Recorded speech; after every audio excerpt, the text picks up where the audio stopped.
नमस्कार। आज आम जाना आपण देह निआ लगिले आपण कौन प्रारंभिक चिकित्सा घरोई उपाय करें। प्रथम जिनस आपण देह निआ लगुच निआ लगे जगार पड़े जातु कारण से गैस कार्बन मोनोक्साइड आपण देह क्षतिकारक हो पारे। आप दौड़ू ना एवं जदि आप एकुटिया अच्छा निआ लगी तले गड़ी गले आपको निआटी लिभि जाए। जदि अन्य देह निआ लगी ब्लैंकेट कि कौन मोटा कपड़ा कवर करदे किंबा आपन फायर एक्सटिंग्विशर जदि पाखे अच्छी देले निआटी लिभिज। द्वितीय जिनस हूँ आपण कौन करेंगे कौन करेंगे ना से जानवा दरकार अच्छी। प्रारंभिक पर्यायर आप किसी ज्वेलरी पिंधि किसी ड्रेस वस्त्र करने आपंकर बेसी आउ फर्दर इंजुरी हे ना। तृतीय जिनस हूँ आपण पाखे जदि कोल्ड वाटर फ्लो अच्छी जोटा कि बेसी फ्लो नथिबो सेतरे आपण जाइके हाथ कि जो जगह बंद होइछि ताकू देखेले एटा 10 मिनिट रु 20 मिनिट पर्यंत देखेले एटा फर्दर इंजुरी हेबो नाही एवं या जनित इन्फ्लामेशन कि प्रदाह आउ बेसी हम ना एवं एटा सबुठु अधिका तापाई फलप्रद हम।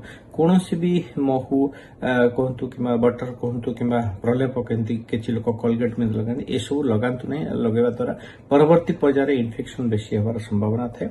बेसी से बेसी आप एंटीबायोटिक ऑइंटमेंट जदि अच्छी लगातु घसतु ना।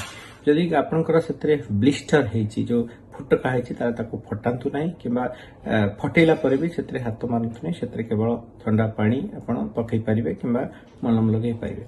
द्वितीय जिनस हूँ कौन करने कथा नुहे जमी मुझे आगुरी कही हाई प्रेसर पानी दवा कथा नुहे ब्लिस्टर फटेवा कथा नुहे कौन प्रलेप लगेवा कथा नुहे। यह सहित आपण जमीक जो जगार अच्छे से जगार तुरंत आप पलि आसवा कथा। आ जो जदि ओपन वुंड अच्छी डाक्तर परामर्श नियंतु। कौ समय आप डाक्तर परामर्श ने जदि गोटे पाम रु अधिका आप स्किन इनवल्व होती डाक्तर परामर्श नियंतु। छोट छुआ जदि जेनाइटालिया अंगरे आपणकर किंबा आपणकर थिकनेस होती मुहरे आपणकर डाक्तर परामर्श नियंतु। जदि एटा हिल करनी डाक्तर परामर्श नवा कथा। बाकी रहिला जो एरिया लगी जदि से बहुत पेन होची सेफ पेन किलर जमीक पारासिटामोल खाइबा उचित अच्छी। ताठू अधिका पेन किलर खाइले संभवतः आपको परवर्ती पर्यायर किडनी को अफेक्ट करें। तेणु डाक्तर परामर्श अनुसार खाइबा दरकार अच्छी। अजथा एंटीबायोटिक खाइबा अनुचित।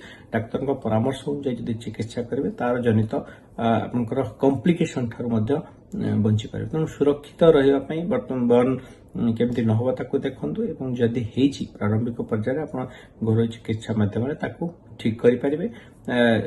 डाक्तर परामर्श नहीं परवर्ती चिकित्सा कले आम उपशम मिल। धन्यवाद।